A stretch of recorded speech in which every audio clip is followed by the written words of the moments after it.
皆さんこんにちは。制作過程を3つの動画に分け完成までを収録しているプラモの時間へようこそ。今回は青島アンバサダーとして手持ちキットの中からインシュランス製のエアロに包まれた31シーマを製作。仮組みからドアの開閉加工、そして下地塗装までを収録しました。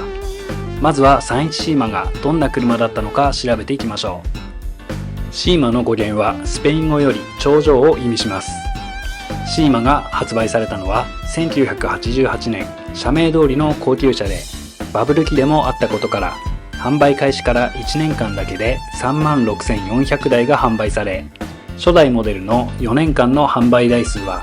129,000台にも及び、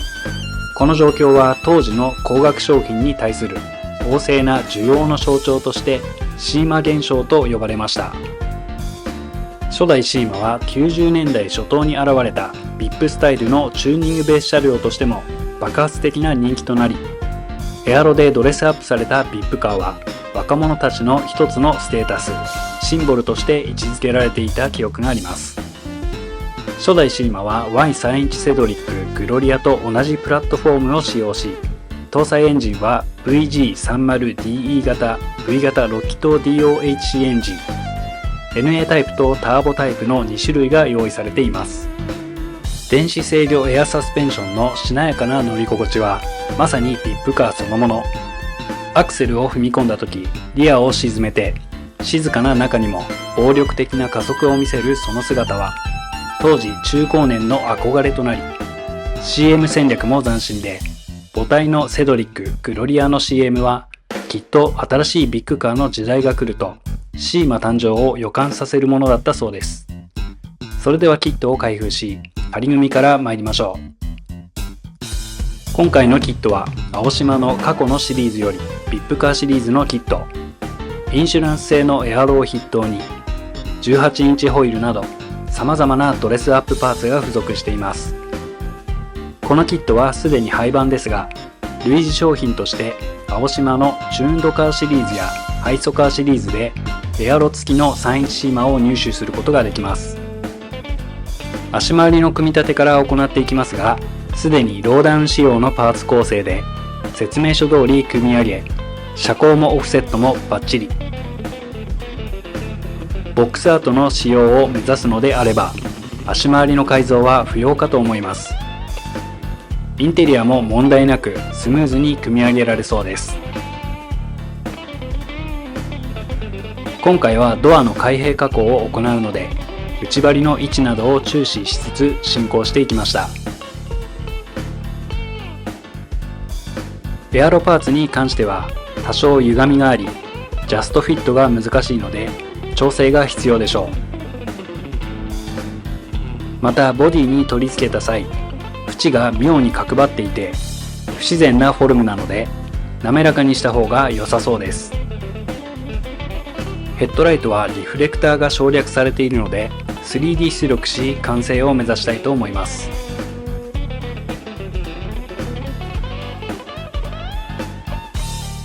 次に筋彫りを行っていきます。使用しているツールはタミヤ製の筋彫り調光ブレードで、刃は 0.15mm と 0.2mm を使い分けています。用途としては 0.15mm の刃は全体的な使用、0.2mm の刃はドアやボンネットなどの開閉部分に使用しています。リアルな完成度を追求するにあたり、ボディのパーツそれぞれに対し筋を入れておかないと、塗装を重ねた時に溝が塗料で埋もれてしまい、シャープさが欠けてしまうので、しっかり丁寧に彫っていきます。といっても筋を深くしすぎると不自然なシルエットになってしまったり、パーツが貫通し割れてしまう場合もありますので、あくまでも軽いタッチでそれぞれ3から5往復を目安に、なおかつボンネットやドアなどの開閉パーツ部分は他の部分との差を明確につけるため 0.2mm の調光ブレードを使い、太めのラインにし、リアルさを意識しながら丁寧に彫っていきます。続いて画像の赤矢印部分のパーティングラインを削る作業となります。模型メーカーがプラモデルを製造する過程で金型同士を合わせてパーツを成形しているので、どうしても付着してしまうのがパーティングラインやバリですが、これを消すのと消さないのでは仕上がりに大きく影響してきます。パーティングラインの確認方法としては、ボディやパーツを手に取り実際に指で触ってみること。カーモデルの場合はボディを真上から見た際、左右対称的に縦にラインが入っていることが多く、バンパー周辺は特に頑固なラインになっていることが多いです。作業手順としては320番のタミヤのペーパーヤスリで水をつけながら削り取り除いていきますが、取り除く際の注意点として実車にある細かなプレスラインもありますので、その部分まで削ってしまわないよう注意しつつ取り除いていきます。320番で取り除いたら、ヤスリの番手を上げつつ1500番まで仕上げ、塗装に向け準備しておきます。続いてボディの調整加工です。まずはボディ全体にあるバリを320番のペーパーヤスリで取り除きます。フェンダー内側は大きなタイヤが入るので、説明書通りリューターで削り込み薄くしておきます。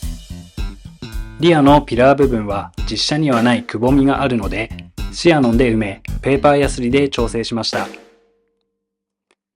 エアロパーツはボディとの接点部分が角張っていて不自然なので、こちらもペーパーヤスリで削り丸みを持たせておきます。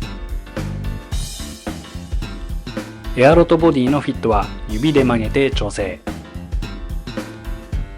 あとはドアやハンドルパーツにあるキーシリンダーを配給パーツのマイナスモールドに乾燥するので、 0.8mm のピンバイスで穴を開けておきます。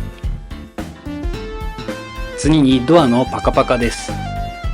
ビップカーとして完成を目指していますが、せっかくなので最近マイブームのパカパカでドアを開閉し、インテリアもじっくりお見せできればと思います。タミヤの調光ブレードと長谷川のエッチングソーを使い、ボディからドアを切り離していきます。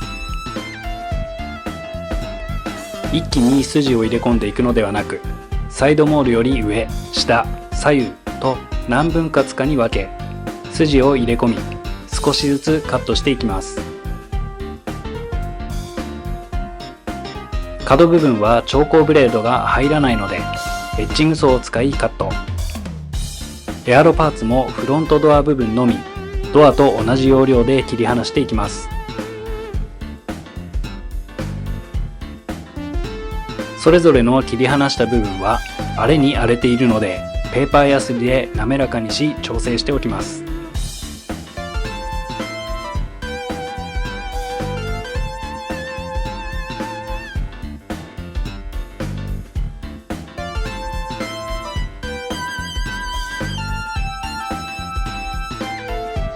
続いて切り離したドアの受けをボディに設置していきます。設置する箇所はステップ部分とリア方向のサイドパネル部分、こちらに対して 0.5mm のプラ板をカットし取り付けです。サイドパネル部分はドアの形状と同じ R になるよう指でプラ板を曲げ、形状にフィットするように調整。接着はタミヤの接着剤を使用しています。ステップ部分は直線的なのでスムーズに取り付け完了。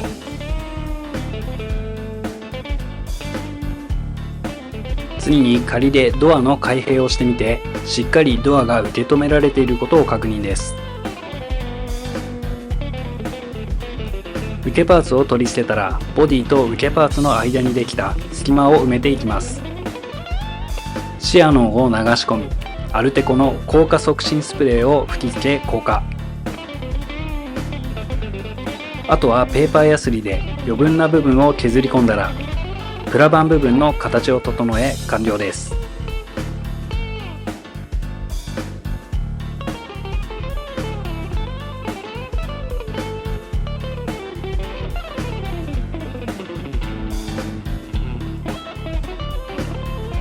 次にエアロの取り付けです。ボディとのフィッティングは指である程度調整しておきましたので、あとは接着するだけ。開閉するドアの部分のエアロパーツを取り付けた際、ドアがしっかり開閉するかを注視しつつ取り付けていきます。接着はタミヤの接着剤を使用。流し込みタイプも要所要所で使っています。ドアがしっかり開閉することを確認したら完了です。